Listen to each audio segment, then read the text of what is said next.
This is MLB Commissioner Rob Manfred, and he just agreed to a media rights package that will either save or destroy baseball as we know it. Just a few days ago, MLB agreed to deals with ESPN, NBC, and Netflix that will total up to $800 million per year for the next 3 years. And that sounds pretty good, right? Well, that's not the whole story. See, when you look under the surface, this new deal is actually valued much lower than their previous one with ESPN, and ESPN only broke off their old deal because of one really bad mistake by Manfred. See, 4 years earlier in 2021, ESPN and MLB agreed to a new deal that would pay MLB $550 million per year through 2028. As part of this deal, ESPN got exclusive rights to Sunday Night Baseball, the whole wildcard series, the Home Run Derby, and all opening day games. So while it was a pretty good deal, Manfred thought that ESPN's offer at the time was too low, and he insisted that MLB would get an opt-out after 2025 so that they could find a better deal. ESPN said, sure, you can have an opt-out, but we want one too, which Manfred quickly agreed to. He thought there's no way ESPN would want to opt out, right? Well, they just did. In February of this year, ESPN opted out of the deal, and to add insult to injury, they said, hey, we'll opt back in if you drop the price from $550 million down to $200 million a year. And of course, Manfred said no. He wanted more than the previous deal, not less. And then what's really funny is that Manfred also opted out, which is just kind of hilarious. It's like saying, oh, you're not breaking up with me, I'm breaking up with you. He even said that he was glad that ESPN opted out because he had at least 2 other platforms that would pay more than what ESPN was paying. Well, 9 months later, we just saw what those new deals are, and it is really shocking to say the least. Manfred did find 2 new platforms. NBC and Netflix have signed up to take on ESPN's old package. As we can see here, NBC Peacock will take the wild card in Sunday Night Baseball, and plus they'll get Roku's 18 Sunday morning games. And then Netflix will take opening day, the Home Run Derby, and the new Field of Dreams game. So a nice even split there, but the main shock for everybody is the price tag. NBC is only paying $200 million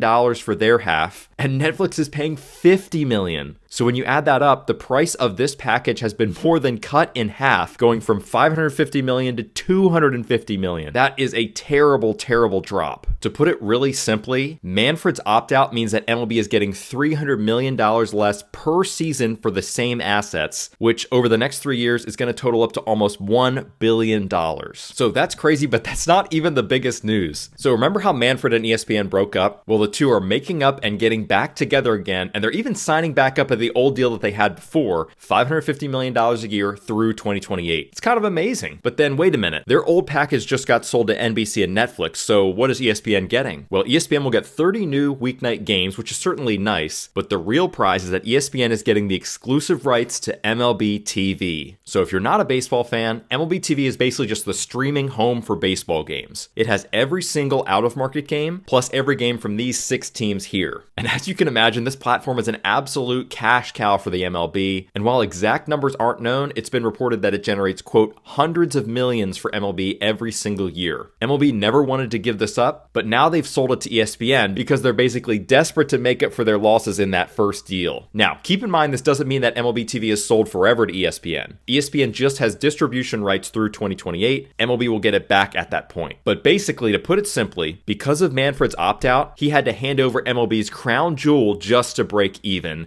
and that is a rough look. However, there's levels to this operation, and this is where we need to think forward a little bit. Manfred is planning something really big, and by giving away MLB TV now, he's lining up his chessboard for a massive strike in 2028. And that's kind of random. Why 2028? Well, MLB has massive deals with Fox and TNT Sports, both of which are going to end in 2028. Obviously, these ESPN, NBC, and Netflix deals are all going to end that year as well. And on top of that, it's assumed that around 18 MLB teams' local TV deals end that year as well. So that is a ton of stuff available all at once. Manfred will have all the Infinity Stones, and he's planning to sell the Infinity Gauntlet to the highest bidder. Basically, he wants to package all of that together and then offer it to one platform so that they can be the exclusive home for everything baseball. Picture every regular season game, every playoff game, and everything in between. That would be absolutely unprecedented for an American sports league, and the size of this deal would be absolutely gigantic. See, the current model is that each team gets a deal with their own regional sports network, or RSN. And this model worked great for a long time, but with people leaving traditional cable networks with so-called quote-unquote cord cutting, these cable networks lost a ton of money, so many went out of business. Check this out. By 2028, I estimate that only 6 MLB teams will still be signed up for traditional RSN deals. Now, these deals are pretty complicated, and reporting on them is not super great, but based on the available information, outside of those 6 teams in red, every other team will be a free agent or have flexibility with their own network. So Manfred will try to get all 24 of those teams on board to join his Super Baseball bundle. And some teams might really do it. Teams have been losing a ton of money because of cord cutting, so they really might like the idea of getting bundled together in a giant package that could be split evenly between all teams. And if every team could buy in, this would be an absolutely massive deal. Using rough estimates, the combined value of all 30 MLB teams' local deals would be worth somewhere in the ballpark of $2.1 billion every single year, and that's just regular season games. You'd also be able to offer playoffs, Sunday Night Baseball, the Home Run Derby, basically every single special event that MLB has got. Now, that still doesn't come close to the NBA's recent deals, which average over $7 billion per year, but still, this would be a ton of money. The problem is that not every single team would want to jump into this deal. For example, the Cardinals currently pull in about $75 million